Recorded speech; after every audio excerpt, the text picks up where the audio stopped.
Salamuka Canadada, bonjour et bonsoir en fonction de l'endroit où vous vous trouvez actuellement. Une fois de plus, nous allons pénétrer dans les sphères de la connaissance interdite. Aujourd'hui, nous allons ici aborder un sujet qui, on va dire, défraie la chronique, auquel beaucoup de personnes, plusieurs civilisations déjà, ont eu à parler, aborder le sujet. C'est sur la personne de ce qu'on va nommer dans les religions dites révélées, sur la personne de Satan, le Shaitan, et aussi en fonction du nom qu'on va lui donner. Bon, c'est que dans la langue originelle, il était connu aussi sous l'appellation de Mundima Bobé. Donc, il veut dire mauvais esprit. Donc, vous savez, un peu partout dans le visible, il y en a qui vont croire à plusieurs sortes de religions dites révélées, à d'autres croyances, à d'autres dogmes, doctrines.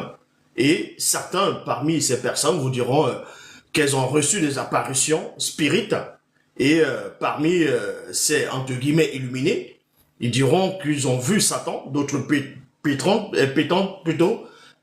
avoir vu Satan. Vous voyez, Satan lui-même ne veut même pas que je parle. Donc, disent qu'ils ont vu Satan.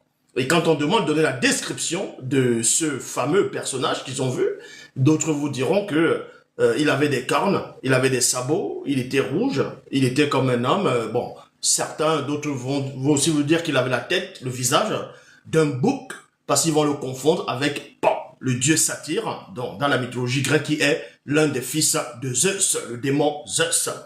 Bon, et beaucoup de chrétiens vont vous expliquer qu'ils ont la capacité de chasser Satan sous le nom de Yoshua, et d'autres vous diront aussi que ils chassent Satan, ils l'envoient dans les lieux arides, mais quand on va leur demander la description de Satan, ils sauront comment le décrire. Et quand vous allez dans les moteurs de recherche YouTube, Google et d'autres formes de moteurs de recherche, vous tapez Satan, et ils vont vous présenter plusieurs sortes d'images, d'imagerie. Vous savez que ils savent pas réellement qui est Satan. Et peu de gens, dans l'histoire de la création, ont pu voir Satan, en tout cas, cet être-là de esprit, sous sa vraie forme. Oui, sous sa vraie forme, parce que même dans les Bibles classiques, on vous explique qu'il se transforme souvent en ange de lumière. Donc, s'il se transforme en ange de lumière, ça veut dire qu'il n'est pas un ange de lumière. Parce que si on te dit que tu as la capacité de te transformer en éléphant, ça veut dire que tu n'es pas un éléphant. Donc, l'enseignement va se baser dans le livre mystérieux, le code révélé de la Bible authentique, Canada Gypsy, vous voyez, le livre mystérieux. Et on va vous parler de la vraie nature de Satan, qui est ce personnage auquel beaucoup de religions sont en train de parler, sans savoir qui est réellement caché derrière. Ici, on va entrer dans l'histoire d'un puissant, Ntorpeda Mundi, donc, connu sous le nom des prophètes, mais ici c'est Nguinya. Nguinya, celui qu'on va appeler Ézéchiel. Donc, on va aller dans la phase 1, parce que l'enseignement va se baser sur plusieurs phases. La première phase consiste premièrement à parler en gros, le projet initial de Satan révélé à Ézéchiel, c'est-à-dire en Nguinya. Satan, partout en tout cas ce personnage même dans plusieurs sortes de religions, a eu à séduire beaucoup de personnes, à induire des gens dans l'erreur, même dans la mort spirituelle, dans la tromperie, dans des fausses visions, ainsi de suite. Parce que les gens ne connaissent pas l'adversaire. Quand vous allez au combat, il faut connaître l'adversaire. Or, parmi ces personnages qui ont existé, c'est-à-dire du nom de Nguinya, il lui a été donné non seulement de voir, d'aller parler à Satan, mais de le voir sous sa vraie forme. Et beaucoup d'auteurs, beaucoup de ceux qui se disent pasteurs, révérends, bishops, maréchaux, apôtres, prophétesses, inspirés, ont pris l'histoire d'Ézéchiel, ils l'ont introduit dans les canons. Les auteurs ont introduit dans les canons, les chrétiens, tout ça, vont venir lire les livres d'Ézéchiel sans savoir de quoi il est question. Donc dans Ézéchiel chapitre 16, verset 1 à 8, il est dit ici, Moutate dit m'adressa la parole en ces termes, en ces mots, il y a 2 points. Donc c'est le livre ici d'Ézéchiel, dont Nguinya lui-même, il va s'exprimer, parce qu'il écrit un livre. Bon, en gros, il a laissé les écrits. Et Moutate dit va l'appeler, va lui dire ici, fils de moto. Il y a virgule. Dans les Bibles classiques, quand ils vont traduire, ils vont dire fils de l'homme, sans savoir ce qui veut dire fils de l'homme, parce que plein de gens sont dans la méconnaissance de l'histoire, dans la méconnaissance, de savoir comment les écrits, en tout cas, qu'on voit actuellement, ont été rédigés. Ils vont vous expliquer que le Fils de l'homme, dans les Bibles classiques, est Jésus. Donc Yoshua est le seul à être appelé Fils de l'homme dans la Bible. Et ça, c'est complètement faux, vu que Ézéchiel lui-même, on l'appelle Fils de l'homme. Ézéchiel lui-même a été appelé Fils de l'homme. Or, quand vous voyez dans la version, non pas les versions traduites les plus anciennes Bibles, le mot Fils de l'homme n'apparaît pas, c'est Fils d'Adam. Et oui, Fils d'Adam. Donc, quand Jésus dit dans Jean 3,13, personne n'est monté au ciel si ce n'est le Fils d'Adam. Vous voyez, ça contredit, ça veut tout simplement dire que ceux qui viennent expliquer ces genres de choses ne comprennent pas. Mais ça, c'est notre débat, c'est notre sujet. On va se concentrer sur le message même, vu qu'on est en train de vouloir parler de Satan, envoyé vers Satan, il ne veut pas que je m'exprime. Parce qu'il ne veut pas qu'on le dévoile. Dans Moutat, indiqué l'entité qui guide, qui intronise les initiés, celui dont ils ont introduit dans les canons, là-bas ils vont l'appeler l'éternel, l'ange de l'éternel, le messager de Yahvé Adonai Jéhovah Elohim, et aussi d'autres diront c'est une théophanie de Dieu lui-même, va se manifester en Guignat, parce que Guignat veut dire la force, la puissance. Donc il était assez fort pour pouvoir voir Satan sous sa vraie forme et lui parler en même temps. Donc Moutat il va venir dans le passé qui est le présent de ce puissant, Moutat Moudi. Il va lui dire ici, fils de Moto, dit à Satan, le Moundima Bobé, le mauvais esprit, ainsi parle Moutat dit. Il y a 2 points. Tu disais en toi-même, il y a 2 points, je montrerai au plus haut, où se trouvent les entités qu'on ne peut nommer. Il y a virgule ici, on s'arrête d'abord dans la virgule. Ça veut dire quoi? Quand vous lisez dans le livre d'Ézéchiel, on vous dit, dans les Bibles classiques, que l'Éternel s'adresse à Ézéchiel, il lui dit, va, parle au roi de Tyr. Donc, prononce une complainte sur le roi de Tyr. Et tu lui diras, ainsi parle le Seigneur éternel. Et certains, plein, ont lu ce passage dans les Bibles classiques, n'ont pas compris de quoi il était question. Ils n'ont pas compris la supercherie. Ils n'ont pas compris le mensonge qui se dissimule dans ces versets des Bibles actuelles classiques. Et c'est pour ça que plein de gens vont mal comprendre, vont penser que Ézéchiel a été envoyé vers le roi de Tyr, un homme physique fait on va dire de chair, de sang et d'os. Mais en réalité, il s'adressait par-delà le roi de Tyr visible, mais il s'adressait aux chérubins. Ézéchiel s'adressait à une puissante entité, c'est-à-dire à un esprit supérieur à l'esprit d'homme de la chute. Et c'est pour cela que quand on demande à Ézéchiel d'aller parler à Satan, de prononcer une complainte, ça veut dire quoi? Ça veut dire que quand on envoie le prophète Ézéchiel aller s'adresser à Satan, il va aller avec une chanson. C'est ça une complainte. Il va aller chanter. Parce que Satan, ce qu'on appelle Satan, le Moundima Bobé, avant sa chute, c'était un grand chanteur. Est-ce que vous comprenez? Voilà, c'était un grand chanteur. Y compris même les autres entités aussi sont des grands chanteurs. Donc, Satan, il savait, c'était la mélodie. C'était l'orchestre, la chorale. Il maîtrisait cela. Il était né aussi, formé, créé en partie pour chanter. Donc, il fallait qu'on puisse lui parler. Il fallait qu'on lui parle, qu'on puisse le parler aussi avec son propre langage. C'est pour ça que Ézéchiel, dans Moutat dit dans la vraie version, va l'envoyer parler à Satan. Mais au moment où il va parler le langage, non pas le langage de la chute, non pas le langage du mensonge, mais ce qu'il avait l'habitude de faire avant sa chute, dans un chant, c'est-à-dire un chant spirituel. Et c'est ça qu'il dit ici, Ézéchiel maintenant va aller voir Satan, parce qu'il va sortir de son corps. On va l'extirper de son enveloppe, de son avatar physique, afin qu'il aille voir le chérubin jadis loin. Et quand il va le rencontrer, le chérubin va le voir. Donc il sera face à face au chérubin. Mais quand il voit le chérubin, et quand le chérubin le voit, le chérubin ne peut pas faire du mal au prophète. Parce que le prophète, en ce moment, donc, Ntompela Moundinguignan, il a une marque de protection. Il a un bouclier qui empêche Satan de pouvoir se saisir de lui. Donc Satan est obligé d'écouter, d'entendre ce que Guignan va raconter. Donc, fils de moto, dites à Satan, dis-moi le mauvais esprit, ainsi parle Mouta te dit, tu disais en toi-même. Donc, on révèle ici en Guignan le projet initial, le complot initial que Satan avait avant sa chute. Le complot qu'il a ramené, manifesté, qui a fait en sorte qu'il puisse plus tard chuter aussi. Non seulement on va d'abord révéler cela en profondeur en Guignan, et il va leur redire cela à Satan. Parce que Satan, en ce moment, est dans sa deuxième conscience. Il s'est dissocié de sa première conscience. Sa première conscience en tant que chérubin, jadis, dans la pureté, s'est séparé de la deuxième conscience, de ce qu'on va appeler le mauvais esprit.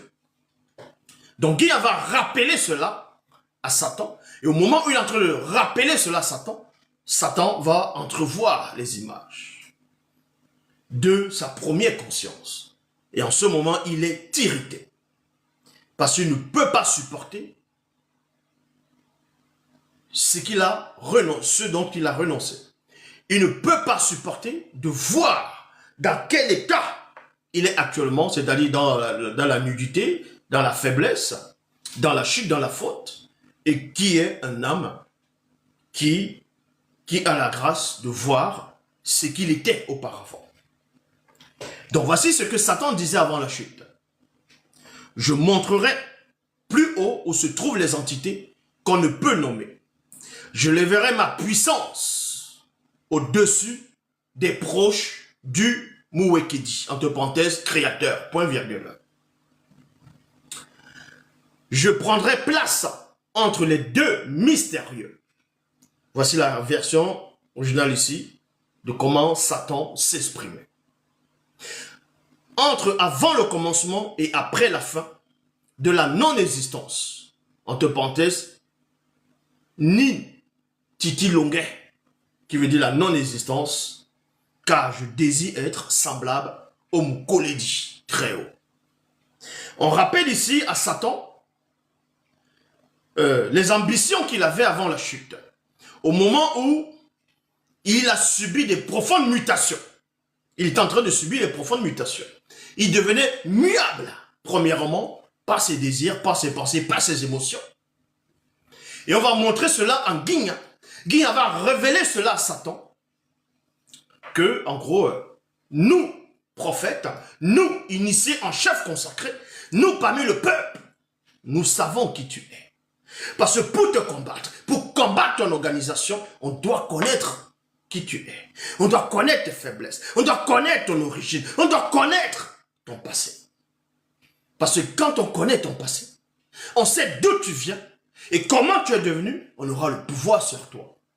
Donc ici, on est en train de dévoiler qui est Satan. Auquel beaucoup de personnes ne savent même pas qui est Satan. Pour beaucoup de chrétiens, Satan, c'est le serpent qu'on a créé dans le jardin d'Éden qui a chuté. Pour d'autres, on a envoyé Satan avant sa chute pour adorer l'homme et d'adorer Adam, et il a refusé, en cela on l'a banni. Non, ce n'est pas ça la vraie histoire de ce qu'on appelle le Shaitan ou Satan.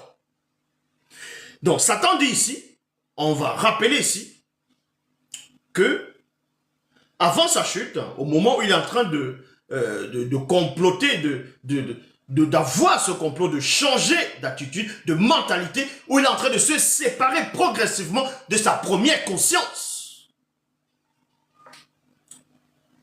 Il révèle que il va se lever plus haut. Parce qu'il avait une grande position, la position du chérubin jadis. Ouais, ça veut dire qu'il était un sacrificateur spirituel. Est-ce que vous comprenez? Dans les rigolos qui viennent parler... qui ont déjà vu Satan, ils chassent Satan, ils ont plus de connaissances que Satan, il envoie dans les lieux arides. Oh, vous savez le niveau qu'il avait? Votre propre Jésus dans les Bibles classiques, lui était obligé de se cacher dans les Bibles, c'est-à-dire dans les Écritures, pour combattre Satan. Lors de sa tentation, Mais Jésus et Satan, lors de la tentation, ils ont usé du faux. Ça, je ferai une vidéo sur ça, un live sur ça, si l'Oba le permet. Je répète, Jésus, dans la Bible actuelle classique, et Satan, pendant la tentation de Jésus, les deux ont menti. Les deux ont usé de faux dans les propos. Mais bon. Donc, Satan dit ici, avant sa chute, donc, cet être-là, qui veut s'élever au-dessus, plus haut, où se trouvent des entités qu'on ne peut nommer. Parce que dans le grand ordre des choses, avant de chuter, il n'a pas vu toutes les entités qui étaient là-bas. Il n'a même pas connu le nom de toutes les entités.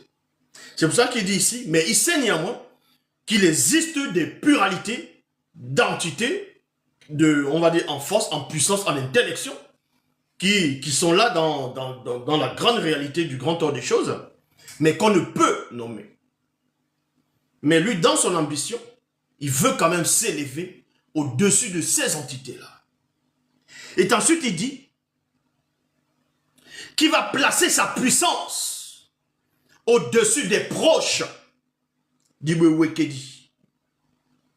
Mwekedi qui veut dire le Créateur. Donc, au-dessus des proches du Créateur. Quand on dit proche ici, ça ne veut pas dire que le Créateur est dans un endroit. Il y a les proches, comme dans les Bibles classiques, il y avait là, les anges sont à droite, d'autres sont à gauche. Non. Quand on dit proche, ça veut dire que ceux qui sont encore plus dans la sainteté, très d'une puissance dont vous ne pouvez même pas imaginer ou concevoir. Et Satan, il est conscient de cela. Avant sa chute, il est conscient de cela. Mais il va encore s'élever. La position qu'il avait n'était pas suffisante pour lui. Il fallait qu'il puisse encore transcender. Et ensuite, il dit ici, non seulement il va être proche, mais la finalité, c'est quoi? C'est que il désirait prendre place entre les deux mystérieux. Parce qu'il sait qu'au-delà des deux mystérieux, il n'y a pas le delà. Les deux mystérieux sont au-delà. Ils sont le grand tout. Et Satan le sait. C'est pour cela qu'il dit, il veut se placer entre les deux mystérieux. Or, donc, c'est d'abord cet éther et les deux mystérieux. Mais Satan veut se placer entre les deux mystérieux. Voilà son ambition. Car je désire être semblable au Mukoledi, le Très-Haut. Ça, c'est la phase 1. Le projet initial de Satan révélé à Ézéchiel. C'est ça son projet initial, premièrement. Pour ceux qui ne savent pas. La deuxième phase, Satan avant sa chute. Et c'est Guignan maintenant qui révèle cela encore à Satan, que moi, je te connais. Je sais comment tu étais avant la chute. J'ai vu ta description. J'ai vu même le moment où tu es devenu muable. Et c'est là où dans le discours, dans la complainte, dans la chanson hautement spirituelle, Guignan poursuit parce qu'il est fort. Il faut être fort néanmoins pour pouvoir pénétrer la présence, l'image spirituelle de celui qui était le chérubin jadis ou avant sa chute. Il faut être fort et supporter celui qui est devenu présentement, c'est-à-dire la deuxième conscience. Satan, le mal qui est là, la faute, la chute, le péché qui est en face. Donc, il faut pouvoir supporter les deux réalités. C'est pour ça qu'il porte son propre nom, Guignan. Il est fort, il est puissant pour supporter cette présence-là. Donc, dans la phase 2, il dit ici, Satan avant sa chute, tu as été un modèle de perfection. Et à virgule, tu étais plein de sagesse avec un S majuscule. Et d'une incomparable beauté pour les non-connus et non pour les entités. Mais pour les non-connus, tu étais comme Mounyengen, c'est-à-dire l'Éden. Éden, il y a virgule ici. Dans les Bibles actuelles classiques, les auteurs qui sont venus traduire les Bibles actuelles classiques sont venus rédiger ont mal interprété, ont mal retranscrit le passage dans Ézéchiel qui dit que tu étais comme en Éden.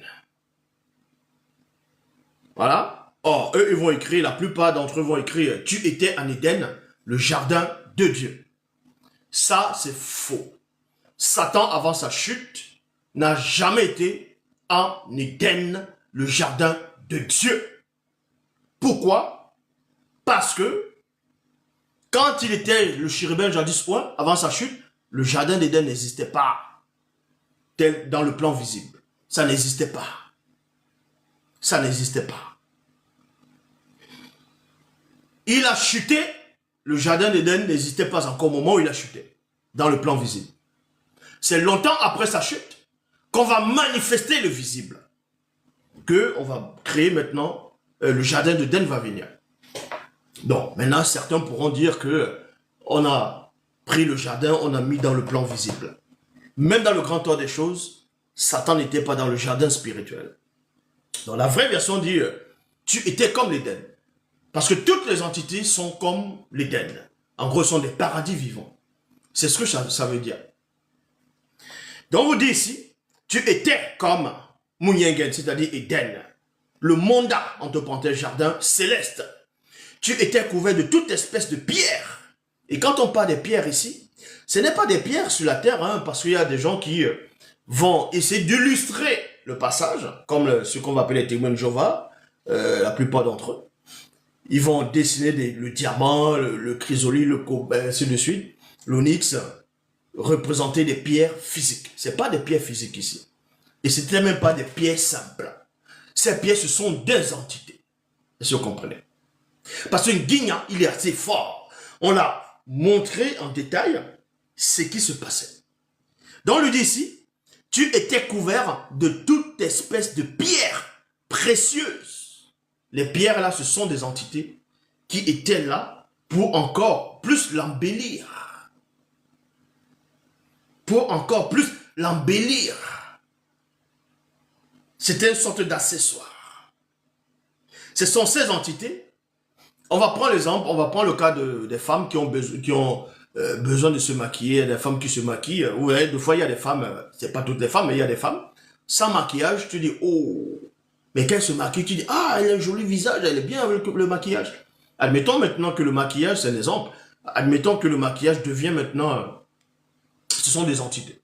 Vous voyez? Et quand elle se place à côté de toi, ces maquillages se placent, viennent commencer à te maquiller, ça veut dire que ces entités qui représentent les pierres vont se rapprocher vers toi et ressortir encore plus ta beauté.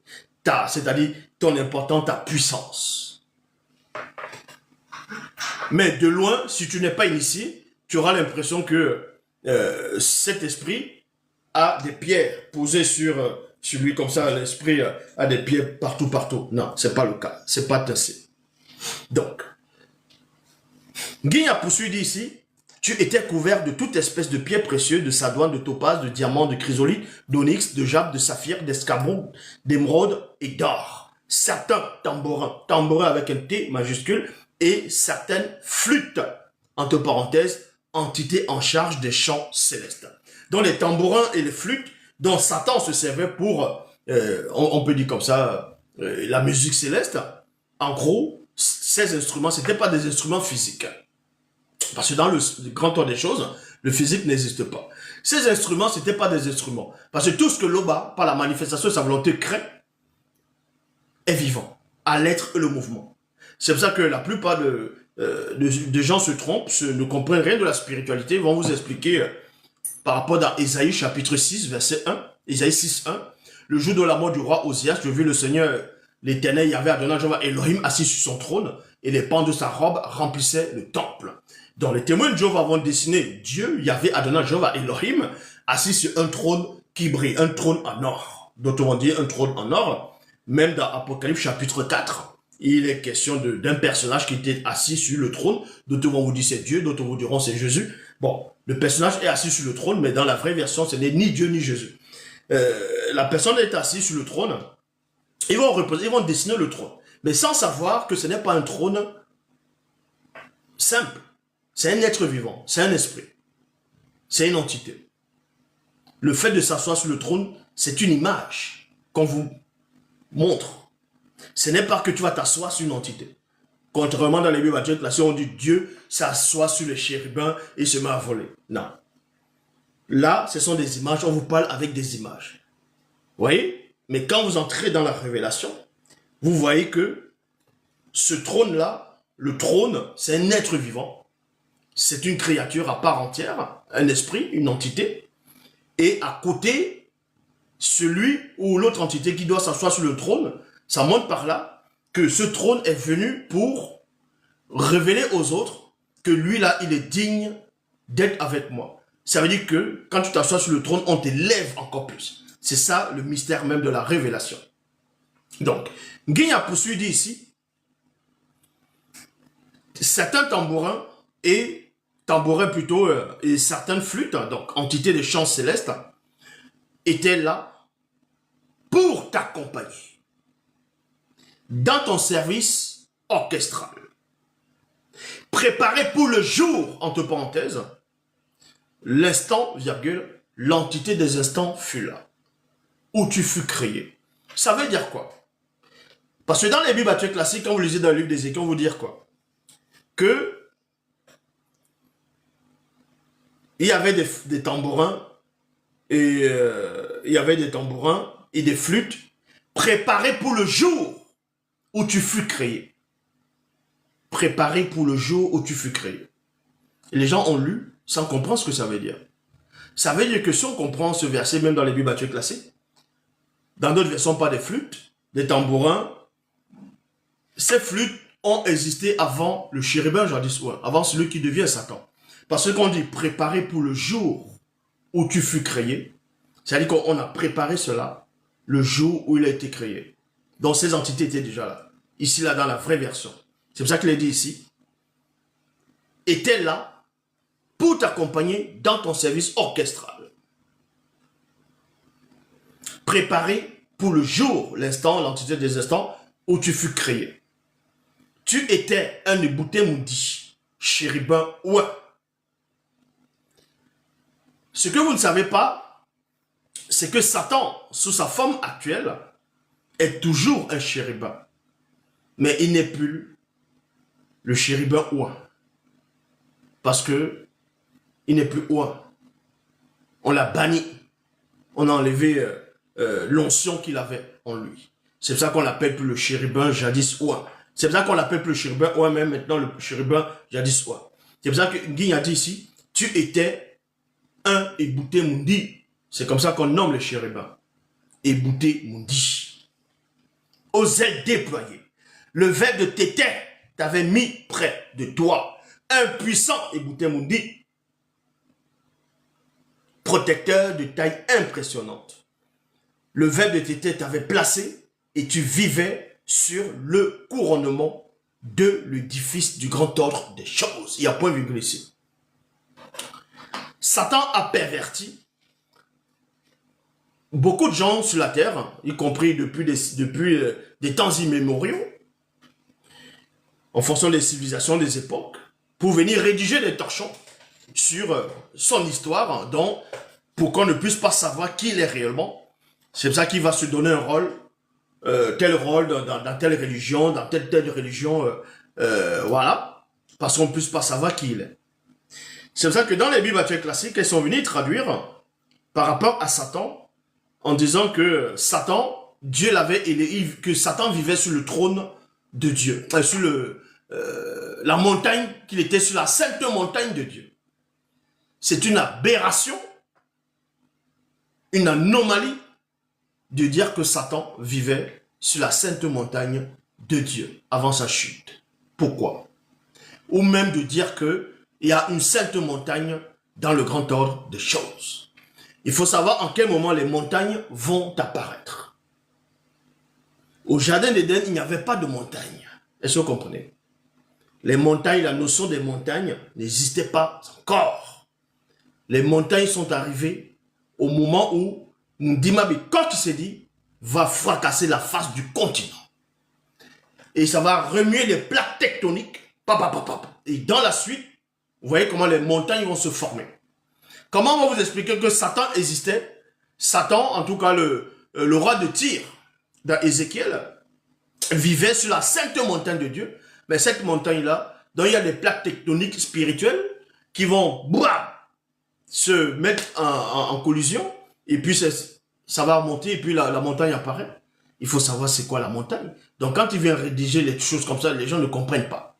C'était pas la montagne, c'était le couronnement de l'édifice, du grand ordre des choses. Et tu étais en contact avec des pierres ardentes. Dans les Bibles, on dit, tu marchais au milieu des pierres étincelantes. Oui. Tu marchais au milieu des pierres étincelantes. Mais comment il va marcher au milieu des pierres étincelantes? Le fait de savoir que c'est comme si, voici, on va prendre des pierres ici. Vous voyez? On prend voilà, les pierres. On vous explique que dans le royaume de Dieu, il y a des pierres. Et il y a un monsieur comme ça, il s'appelle le chérubin. Il marche au milieu des pierres étincelantes. Mais ces pierres qui étincellent là, exactement comme on peut dire les étoiles de l'univers. Mais c'est quoi le rôle de ces pierres? Ces pierres-là ne sont pas vivantes. N'est-ce pas votre Dieu qui dit, n'est-il pas écrit que Dieu n'est pas le Dieu des morts, mais des vivants? Que Dieu n'est pas le Dieu des morts, des vivants? Il n'est pas le Dieu des morts, mais le Dieu des vivants. Ça veut dire quoi? La pierre étincelante, si elle n'est pas vivante, elle n'a pas de vie. Un caillou, vous voyez, ça c'est un caillou. Ça, c'est pas vivant. Donc, ça n'a pas de vie, ça n'a pas l'être, ça n'a pas le mouvement. Ça ne peut pas adorer le Créateur. Cette pierre-ci, là, si on va entrer dans ce raisonnement. Parce que dans les Bibles classiques, comme on vous dit dans le livre d'Apocalypse, toutes les créatures qui sont dans le ciel sont prosternées devant celui-là, ils rendent gloire jour et nuit, et ainsi de suite. Donc, même les pierres étincelantes, vous comprenez rien de la spiritualité. C'était pas des pierres simples, c'était des entités. C'est pour ça qu'on dit ici, il était en contact avec des pierres ardentes, virgule, vivantes et étincelantes, entre parenthèses, entité purificatrice. Les pierres étincelantes dont on fait allusion dans le livre d'Ézéchiel où le roi de Tyr, donc qui est pas derrière Satan lui-même, est en train de cheminer au milieu de ces pierres étincelantes, c'était plutôt des entités purificatrices. Parce que Satan, en tout cas avant sa chute, le chérubin jadis, il était dans un rôle. On était en train de l'initier.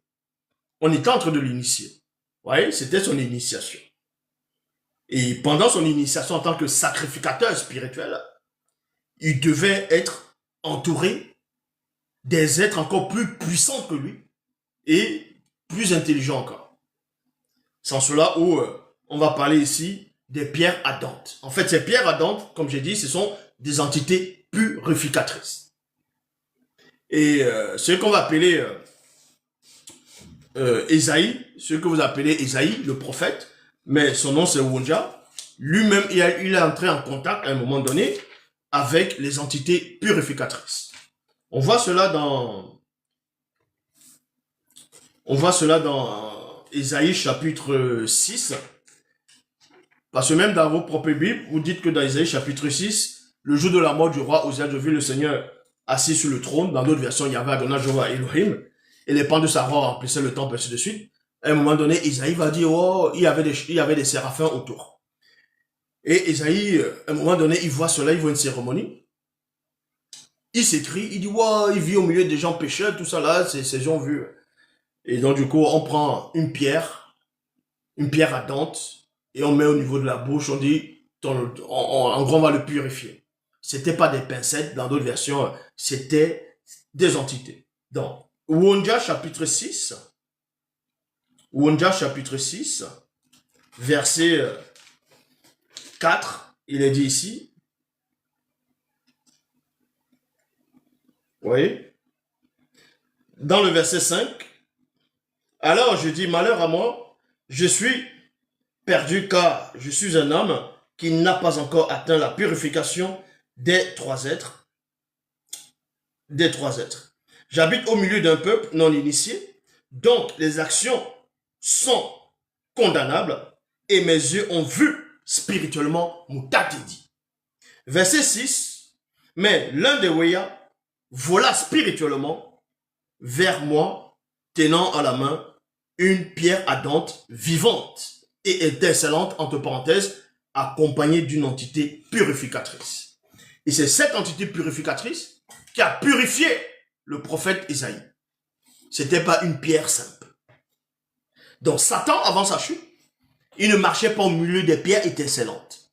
Il était entouré des entités purificatrices.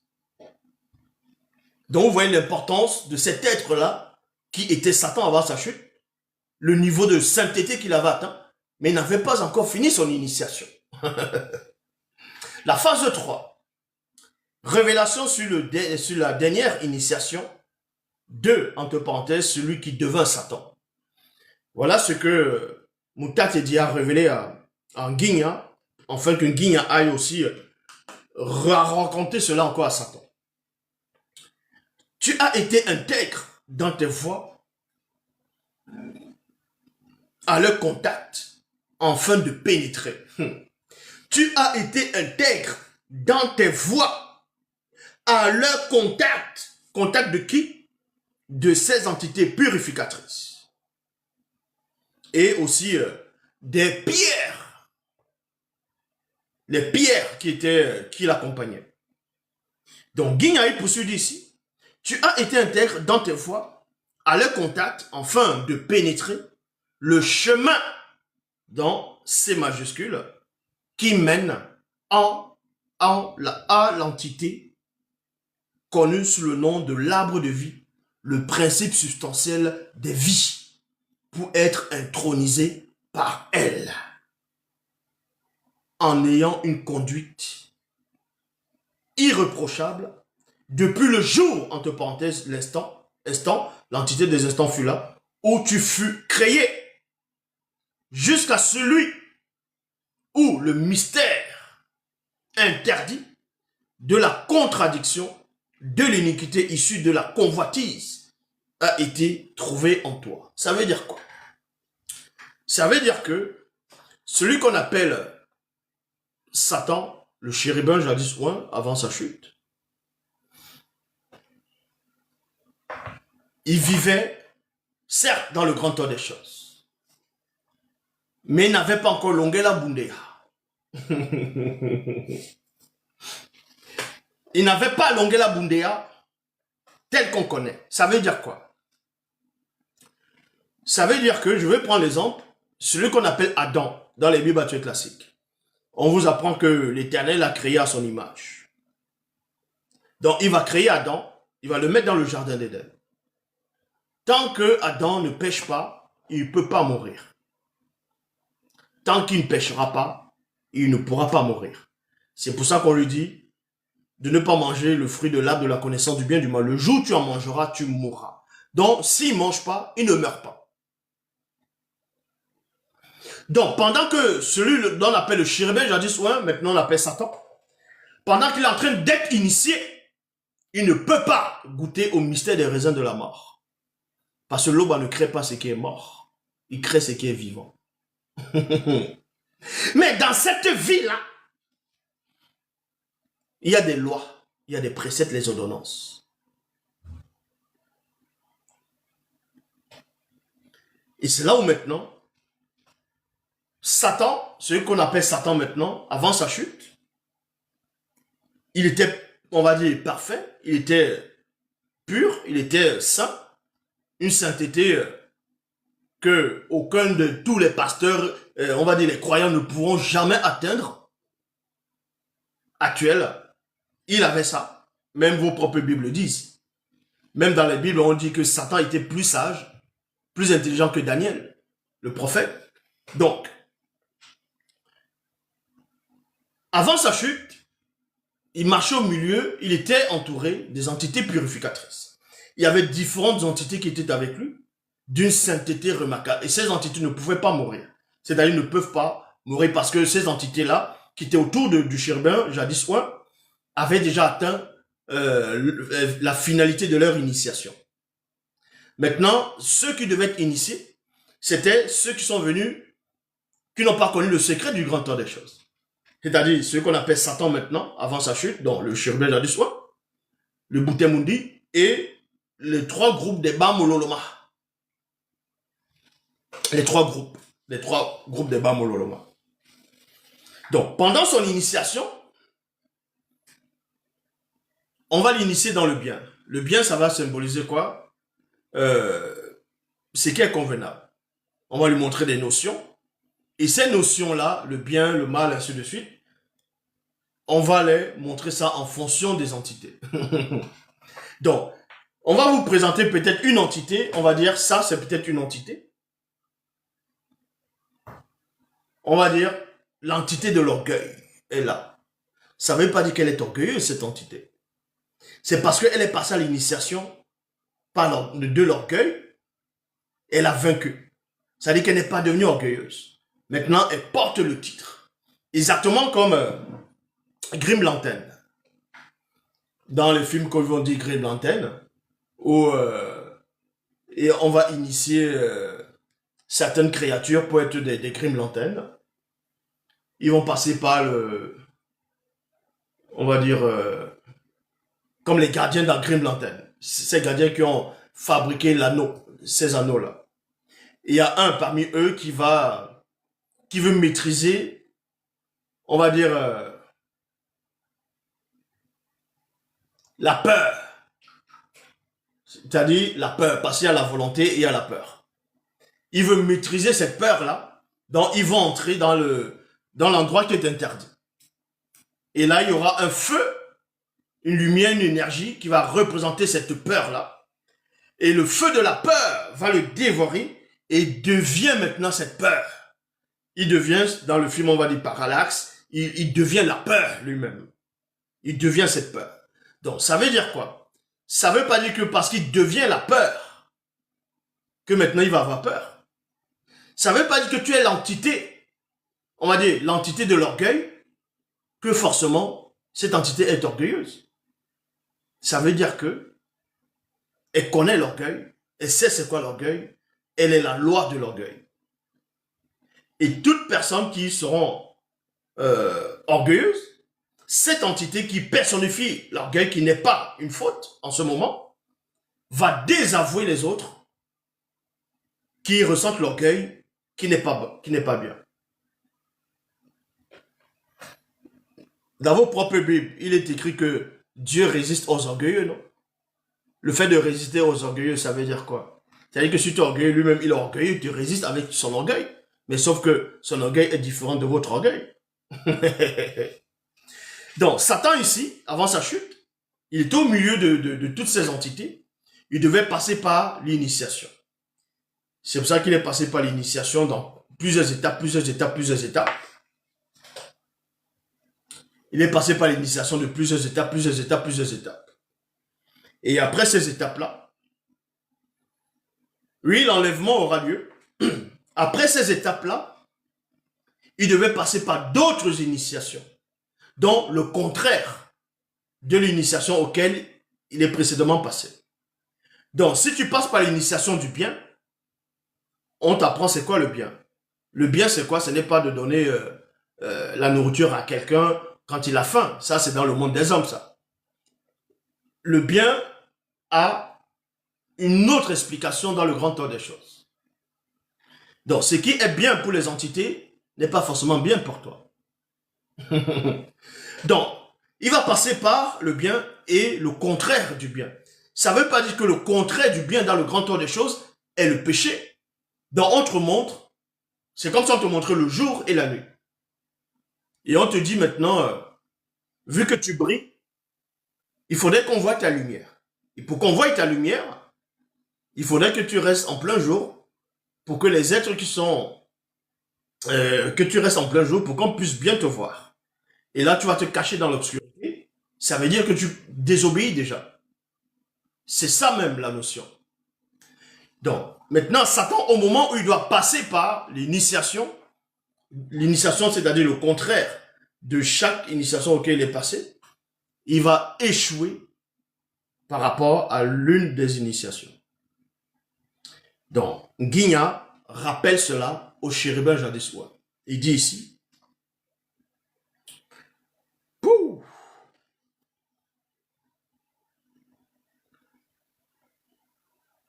tu étais, on va les révélations, voilà, dernière entité, ce qui devait Satan, tu as été intègre dans tes voies à leur contact afin de pénétrer le chemin qui mène à l'initiation, à l'entité, connue sous le nom de l'arbre de vie, le principe substantiel des vies pour être intronisé par elle. Ça veut dire quoi? Satan était en vie. Avant sa chute, il était en vie. Toutes les entités sont en vie. Mais il était maintenu par la loi de l'existence. Tant que il ne chute pas, il ne va pas mourir, mais sauf qu'il n'a pas néanmoins été initié dans la plénitude de, du principe substantiel de vie. Ça veut dire que si il n'a pas été initié par l'entité de l'arbre de vie, le principe substantiel de vie, il ne peut à aucun moment connaître le secret du grand ordre des choses. C'est quand tu es initié dans ça, dans cette vie, que tu découvres aussi le secret du grand ordre des choses. Et tu vois aussi les entités qu'on ne peut nommer. Tu vois ce que les autres ne peuvent pas voir. C'est-à-dire ce que l'homme ne peut pénétrer. Et la finalité de ça, c'était quoi? Il fallait qu'il réussisse l'initiation, toutes sortes d'initiations qui devaient, c'était pas des épreuves, c'était des initiations. Et dès qu'il avait réussi, s'il avait réussi tout ça, dernière initiation, il allait être initié et intronisé par l'entité de l'arbre de vie, le principe substantiel de vie, pour être la vie lui-même, c'est-à-dire être vivant. Il est vivant, mais il devait... Bon, l'exemple c'est quoi pour que les gens puissent comprendre? Un enfant qui est dans le ventre de sa maman, oui, en train de se développer dans le ventre. Le bébé, il est là dans le ventre, le bébé est vivant. Vu que à 9 mois avant de sortir, il y a déjà le cœur, tout ça là, le bébé remue, le bébé, voilà. C'est quand même un être vivant qui est dedans. Et pour comprendre cela, l'enfant est encore en pleine initiation. Dans le chérubin, Jean 10 est encore en pleine initiation, c'est-à-dire qu'il est dans le ventre. Il est encore dans le ventre. Et dernière étape, par rapport à 9 mois, au moment où on te dit de pousser, de sortir, va représenter l'initiation de l'entité connue sous le nom de l'arbre de vie, le principe substantiel de vie, afin que tu sortes. On te coupe maintenant le lien, ouais, le cordon, afin que tu sois dépendant, complètement dépendant. Quoique tu as le libre arbitre, mais tu sois dépendant de toi-même, c'est-à-dire vivant, comprendre qui pourra. En ayant une conduite irréprochable, donc voilà ça. La phase 4, la première faute de Satan et sa première chute. Par la grandeur de ta position, le mystère de l'orgueil interdit. Le mystère de l'orgueil interdit. Ouais, il y a l'orgueil approuvé, il y a l'orgueil interdit.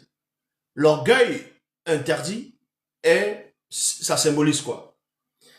On va dire l'entité de l'orgueil est là. Et c'est quoi l'orgueil?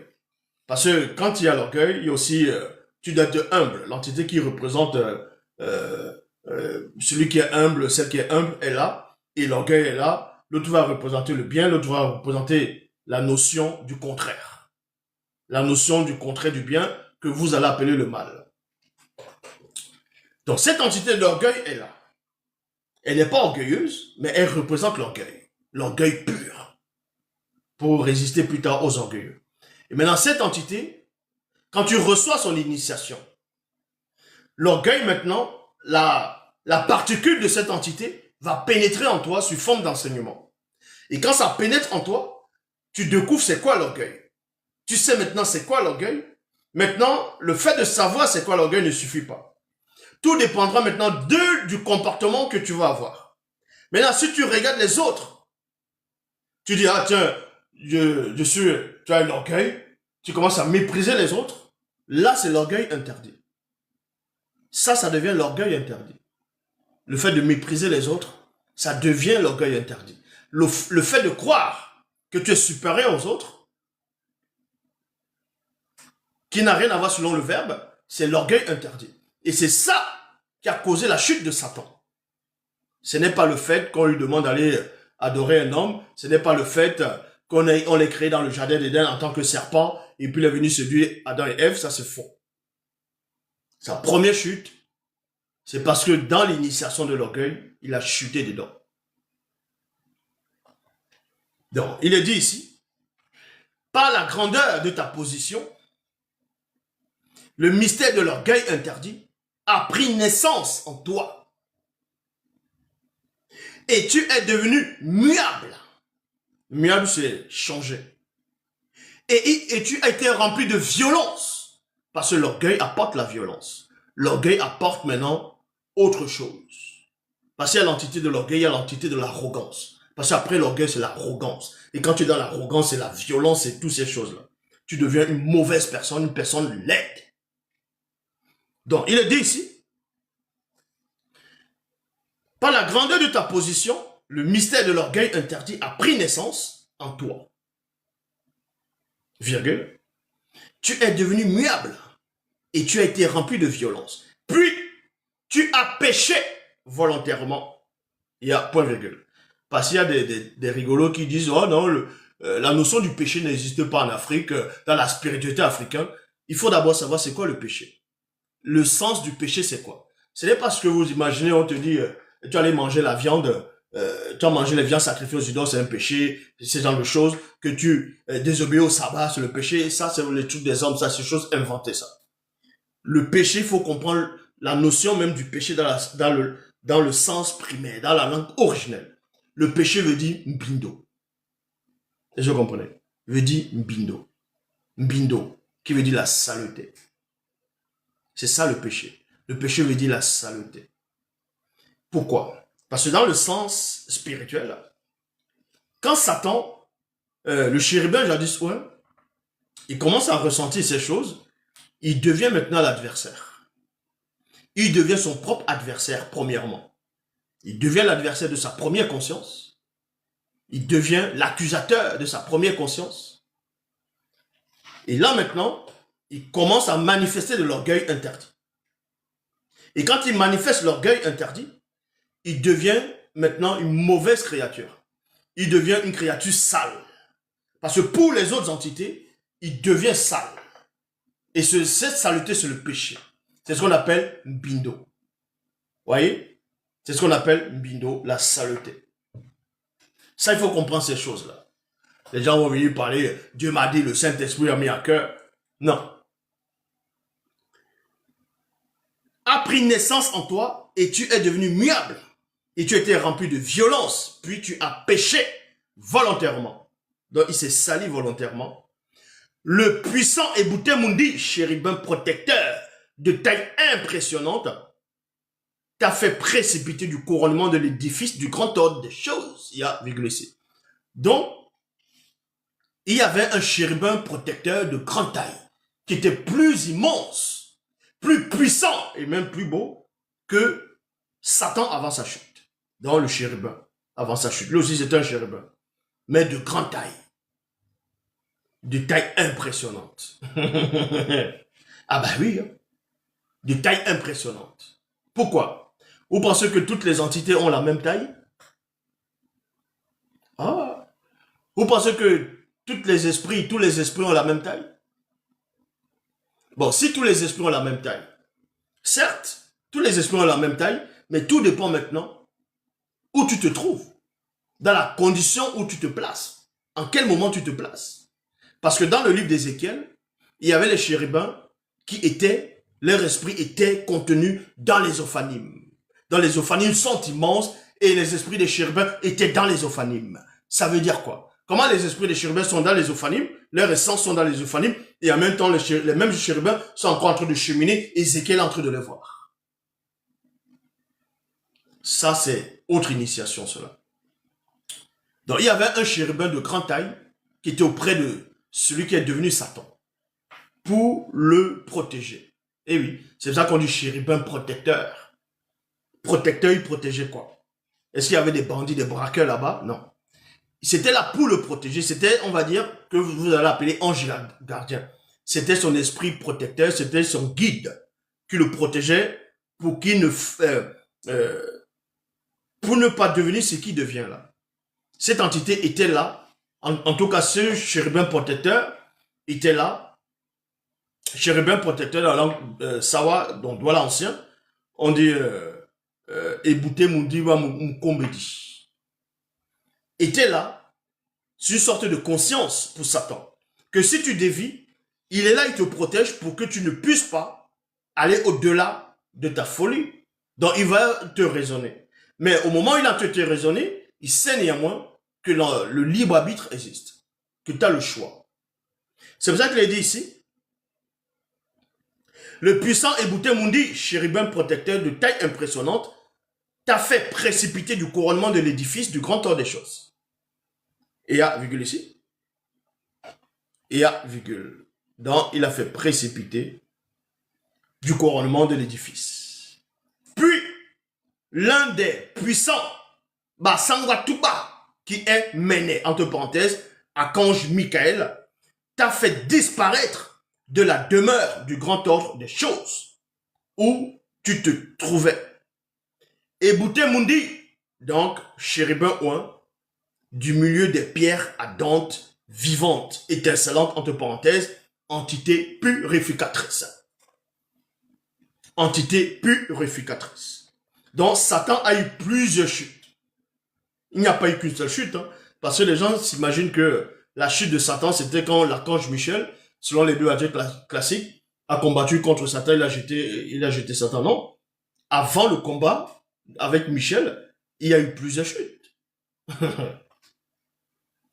Maintenant, on va aller dans la phase 5. Le séjour de la déchéance et la 5e chute de Satan. Vous voyez? Et la 5e chute de Satan. C'est-à-dire qu'il y a la première, deuxième, troisième, quatrième, 5e chute. Ton prestige t'a gonflé d'orgueil et l'éclat de ta position t'a séparé de l'entité de raison. T'a fait perdre la raison. Donc, à un moment donné, quand il est lucide, il fait ce qui est bien, tout ça là, il est agréable, il est raisonnable. Ça dit qu'en même temps, il y avait l'entité de raison qui est là. Maintenant, il est séparé de l'entité de raison. Ça dit que il a perdu la raison. Tu es livré en spectacle au séjour de la déchéance, entre parenthèses, sous le regard perçant de l'entité de la déchéance et des entités en charge du séjour de la déchéance. Pouh, c'est trop fort ça. C'est quoi le séjour de la déchéance? Vous savez, les gens viennent lire la Bible en disant que Dieu les a révélé la Bible, Dieu les a donné la capacité de comprendre les Écritures, la Bible et tout ça. Vous pensez que les Bibles que vous lisez en français, c'est les textes qui étaient au départ, qu'ils ont écrits en grec, en latin, tout ça là? Non. Vous venez juste lire les versions qui étaient remaniées plusieurs fois, vous ne comprenez rien de ce que vous lisez. On va vous donner l'essence même de la compréhension du code révélé de la Bible authentique. Kalatan Jimsi. C'est quoi le séjour de la déchéance? Dans Ésaïe chapitre 1, Ésaïe chapitre 14, versets 9 à 11, dans Wonja chapitre 14, versets 9 à 11, il est dit: les entités en charge du séjour de la déchéance se meuvent pour t'accueillir à ton arrivée, entre parenthèses, avant la création du visible. Et oui. Parce que dans les Bibles classiques, on vous dit que l'astre de lumière, Lucifer, en fonction des versions, est chuté, est tombé dans le séjour des morts. Est tombé dans le séjour des morts. Mais le séjour des morts, là, c'est quoi? Et les gens pensent que Satan est tombé, le monde existait déjà. Non. Donc, il est dit ici,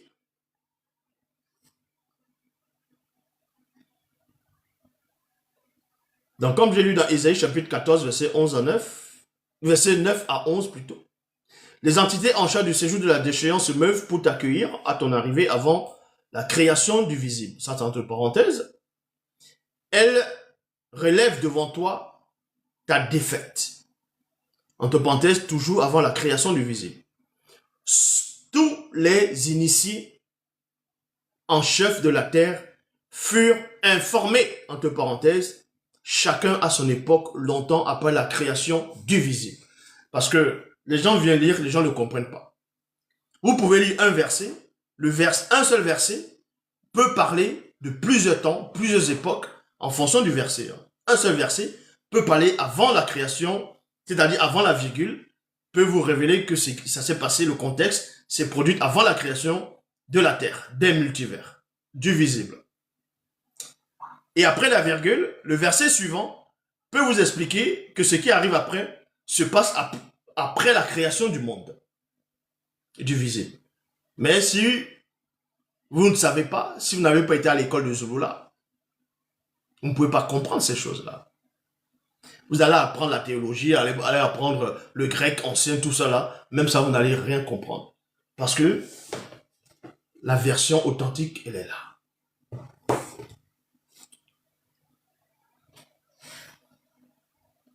Ta magnificence est descendue dans le séjour de la déchéance, avec le son de tes vêtes. Vous voyez, on parle d'une vête ici. On parle d'une vête ici. Donc, quand vous allez peut-être au Gabon, il y a ceux qui font le bouiti. D'autres vont chanter avec le nvet. Pas seulement au Gabon, même au Cameroun, il y a certains pays où il y a encore le nvet. Ils utilisent pour chanter les musiques traditionnelles, les musiques, on va dire comme ça, d'autres diront spirituelles. Donc, ce qu'on appelle le nvet est déjà spirituel. Avant la création du visible, le nvet existait déjà. Mais sauf que le nvet, à la base, ce sont des entités. C'est un groupe d'entités qui sont là pour en charge des musiques, on va dire spirituelles, combats spirituels, pour autre chose. Ça, c'est très important. Donc, avec le son de Tenvet, sur toi repose la honte. Et le mensonge et toi ne faites qu'un. Dans les Bibles classiques, on dit sur toi, couvert de verre. Mais depuis quand il se joue de moi, il y a des verres là-bas. Est-ce qu'il y a des verres? Des verres. Pas des verres qu'on casse. Les verres, pas des verres de terre, mais est-ce qu'il y a des verres, des formes de vie qu'on va payer des verres dans le séjour des morts? Non. Vous comprenez rien du tout. Ici, c'est sur toi repose la honte. Et le mensonge et toi ne faites qu'un. On va être dans la nature intime de Satan, chapitre 1, verset 141. Après la 5e chute de Satan, celui-ci se trouvait en compagnie des trois groupes des Bamololoma Bungula, des anges déchus, dans l'une des réalités du monde spirituel, qui est le lieu de passage des bannis, entre parenthèses, refoulés, expulsés. On repart dans Ézéchiel, dans Guigne, chapitre 17, verset 1 à 8, tous les démons oiseaux nichent sur tes branches, tous les démons de la terre se posent sous tes rameaux, et les nations de blancs et de sang mêlés métis habitent toutes sous ton ombre, ainsi que les non-initiés. Il y a point. Tu étais beau par ta grandeur, virgule, par l'étendue de tes branches. Les branches ici vont symboliser quoi? Entre parenthèses, les ailes. On parle des ailes. Parce que aussi les entités, on peut les représenter symboliquement comme des arbres. Les hommes aussi, on peut les représenter comme des arbres. C'est aussi pour cela que dans les Bibles actuelles classiques, on vous dit que Jésus au choix va guérir un aveugle. Maintenant, on reste le visage, on dit qu'est-ce que tu vois? Il voit comme des ombres. Hein? Un moment après, il voit comme des arbres. Donc, car tes racines plongeaient dans les eaux abondantes. Entre parenthèses, entité de l'existence. Aucune entité connue sous le nom de Ebongwa Bugongi, entre parenthèses cèdre, de Monda Mamuyengen, jardin d'Éden, ne te surpasse point, entre parenthèses, selon ta compréhension, elle ne te portait pas en vie. On referme la parenthèse, il y a virgule ici. Chaque entité connue sous le nom de Ebongwa Bongongi, dont cèdre. Avant, c'était Ebongwa Bondinga plutôt, Bondinga. Maintenant, c'est Ibongo, Bongongé qui veut dire cèdre, sapin. N'égalez point tes branches selon ta compréhension. Elles ne se comparent pas à toi. On referme la parenthèse, virgule.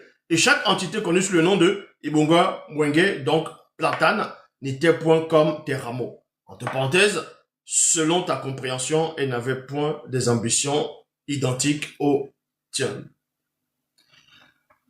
Aucune entité connue sous le nom de Bouma, donc Ibongo, arbre, du jardin des délices, ne t'était point comparable en beauté, entre parenthèses, selon ta compréhension. Et oui, selon ta compréhension. Voilà ce que Guigna, Ézéchiel, va aller relater à Satan. Parce que les gens pensent que Satan, d'autres disent que c'était l'ange le plus beau, qu'il était l'ange le plus beau. Ça, c'est faux. Il n'était pas le plus beau. Il n'est pas plus beau que Moutat dit. Il n'est pas plus beau que Benengoudi, ceux que vous appelez l'ange Gabriel. Il n'est pas plus beau que Munganga. Bref, il n'est pas plus beau que toutes les autres entités qui sont venues avant lui. Il n'est même pas plus beau que Moto. Est-ce que vous comprenez cela? Moto, dans le grand ordre des choses, était plus beau que le chérubin jadis-soir. Quoique Moto soit la dernière entité. Ça veut dire quoi? La boucle est bouclée.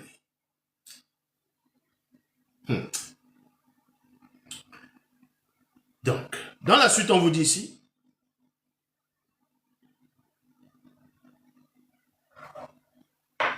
le corps de ces entités étincelait, donc flamboyait, rayonnait plutôt comme des pierres précieuses. Leurs visages brillaient comme l'éclair. Les yeux étaient semblables à des flammes de feu ardent. Les bras et les pieds luisaient comme l'éclat d'or pur.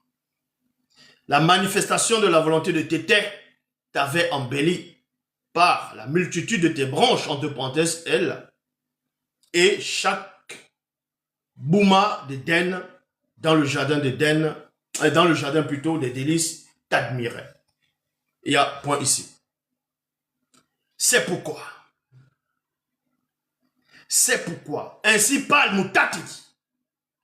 Parce qu'il y avait une tige élevée, parce qu'il plaçait sa cime au milieu épais rameau, et que son être était fier de sa hauteur.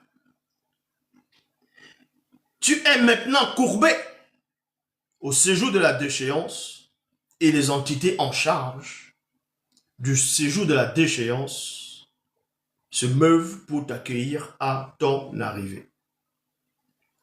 Mundima Bekok qui s'est dit fera pleuvoir le feu avec un F majuscule entre parenthèses, la parole qui est le verbe de Tété, on ferme la parenthèse, et le soufre spirituel issu du grand ordre des choses sur toi et sur tes troupes et sur les peuples nombreux qui seront avec toi.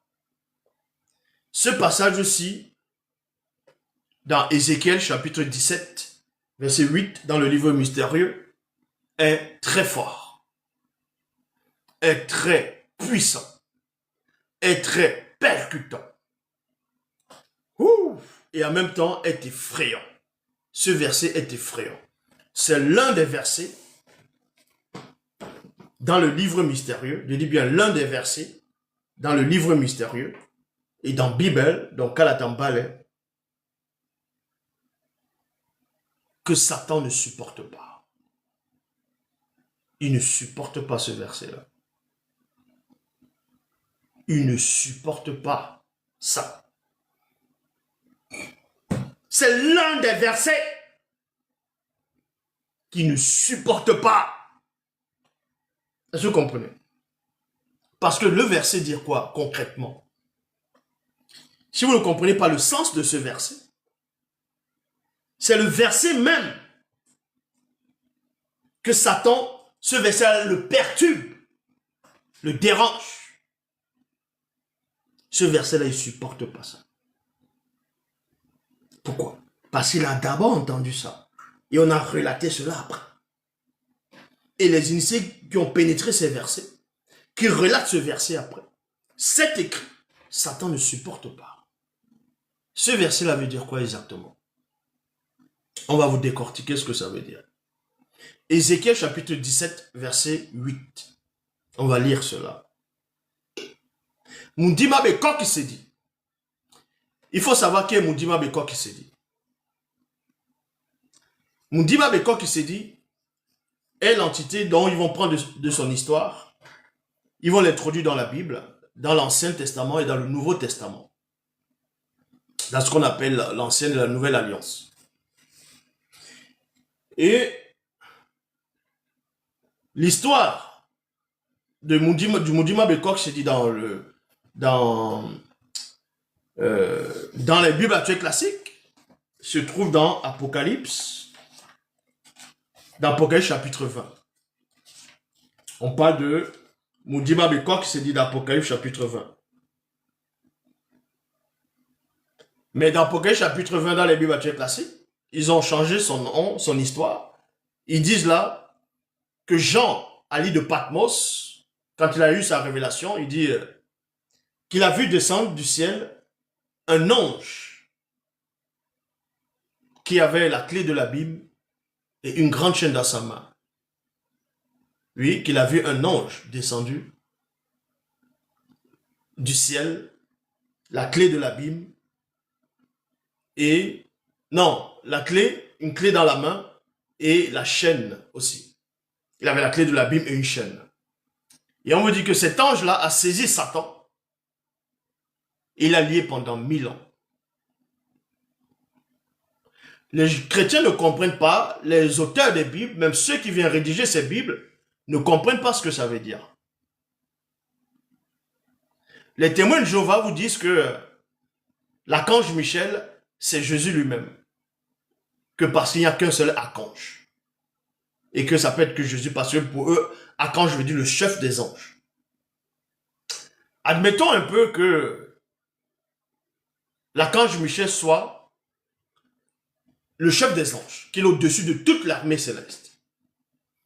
Expliquez-moi comment, Apocalypse chapitre 12, verset 7 à 9, on vous dit, et eut guerre dans le ciel. Michel et ses anges combattirent contre le dragon et ses anges combattirent. Mais il ne fut pas les plus forts, les places ne furent plus trouvées dans le ciel, il fut précipité le grand dragon, le serpent saint qui est le diable et Satan. Et oui. Donc, Satan a lutté avec l'archange Michel, en compagnie de ses anges. Ils ont lutté. Mais, les anges de Satan, y compris Satan, n'étaient pas le plus fort. Et l'archange Michel a précipité. Tandis que quand vous lisez d'Apocalypse chapitre 20, on vous apprend qu'il y avait un ange qui est descendu du ciel. Il avait une chaîne dans la main et la clé de la Bible. Il n'a pas lutté avec Satan. Il a juste saisi Satan. Allez taper le mot définition. Qu'est-ce qui veut dire saisir quelqu'un? C'est attraper quelqu'un comme ça là. Viens. Et on t'attache. On te ferme dans la Bible. Ça veut dire que, selon les Bibles actuelles classiques aussi, l'ange d'Apocalypse 20 est plus puissant que l'archange Michel. Parce que l'archange Michel est obligé de lutter avec Satan. Or, l'ange de l'abîme d'Apocalypse 20 n'était pas obligé, il n'avait pas lutté, il a juste saisi Satan comme un enfant. Il a saisi, il a la chaîne dans la main. Il a une chaîne qu'il a attrapée. Il a la clé de l'abîme et une chaîne. C'est-à-dire qu'il le prend par un bras comme ça, il dit viens ici, là. Il attache Satan, il le jette dans l'abîme et il ferme la clé. Hein? Cet ange-là, vous ne connaissez pas qui est cet ange-là. Son vrai nom, c'est Moundima Bekok qui s'est dit. Et c'est Moundima Bekok qui s'est dit, qui est l'auteur aussi de la dérive des fragments du continent. Vous voyez? Parce que maintenant, vous allez dire qu'il y a plusieurs continents.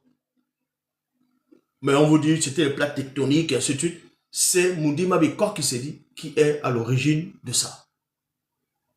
Donc, Ézéchiel maintenant va révéler quelque chose à Satan. D'abord, il révèle à Satan, il dit à Satan, et il rappelle à Satan qui il était. Il parle de son début, il parle du début de Satan, il parle du début du chérubin soin, et il parle de la fin de Satan. Je répète, il parle du début de Satan, de cet être-là, avant la chute, et il parle de sa fin. Dans Ézéchiel, Guigna dit, je connais ton début et je connais ta fin. Toi qui penses que tu vas être assis, tu vas être placé entre les deux, tu vas être avant le commencement et après la fin. Mais moi, j'ai vu ton commencement, j'ai vu ta fin. C'est ce qui révèle dans ce verset ici. On va relire. Moundiba Bekor qui s'est dit, fera spirituellement pleuvoir le feu, entre parenthèses, de la parole qui est le verbe de tes terres. On referme la parenthèse. Et le soufre spirituel issu du grand ordre des choses sur toi et sur tes troupes et sur le peuple nombreux qui seront avec toi. On voit ça où? On voit ça où? Même dans les Bibles actuelles classiques, c'est écrit, mais vous ne voyez pas, vous n'avez pas compris. Dans les Bibles actuelles classiques, dans Apocalypse chapitre 20, verset 10, il dit, qu'est-ce qu'il dit? Et le diable qui les séduisait fut jeté dans le temps de feu et de soufre. Et le diable qui les séduisait fut jeté dans les temps de feu et de soufre, où sont la bête et le faux prophète. Mais avant ça, c'est quoi? On va aller dans Apocalypse, chapitre 20. Vous allez comprendre, là c'est la fin de Satan. Donc on lui révèle sa fin. C'est un homme qui vient lui révéler sa fin. Ouh! Certes, Moutat est dit là envoyé, mais c'est un homme, une créature visible que Satan méprise, qui vient te dire, hey, ta fin, voici ta fin. Je te révèle ta fin. Donc, tu as encore des milliards d'années à faire ce que tu fais là, dans le plan visible,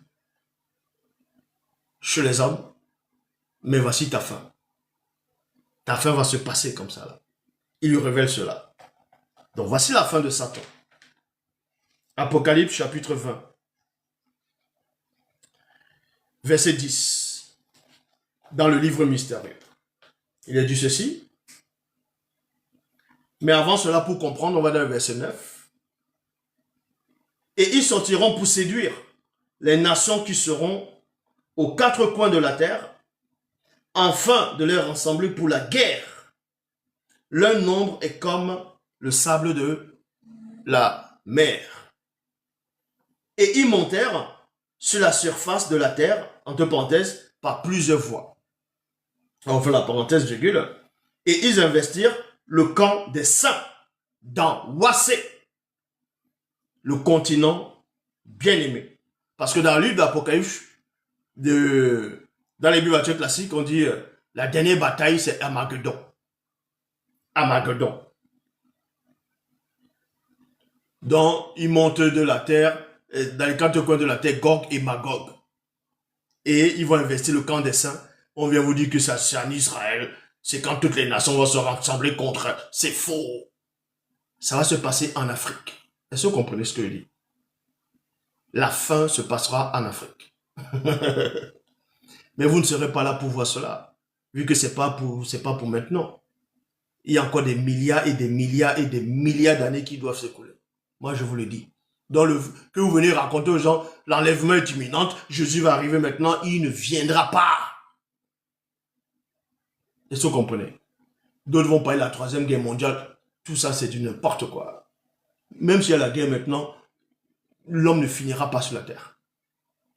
Les milliards et des milliards et des milliards et des milliards d'années vont encore s'écouler. Il y aura d'autres civilisations. Les pays tels que vous connaissez vont disparaître. Ça va porter d'autres noms. Les royaumes vont revenir. Les dynasties, ainsi de suite. Les initiés vont revenir sur la terre. Donc, ici, Ézéchiel révèle à Satan une époque que Satan n'aime pas. Il n'aime pas ça. Il ne supporte pas. Donc, on dit ici, car à cette époque, sera aussi convoité comme dans les temps où vivaient Mboa Mundongo, entre parenthèses, Magog.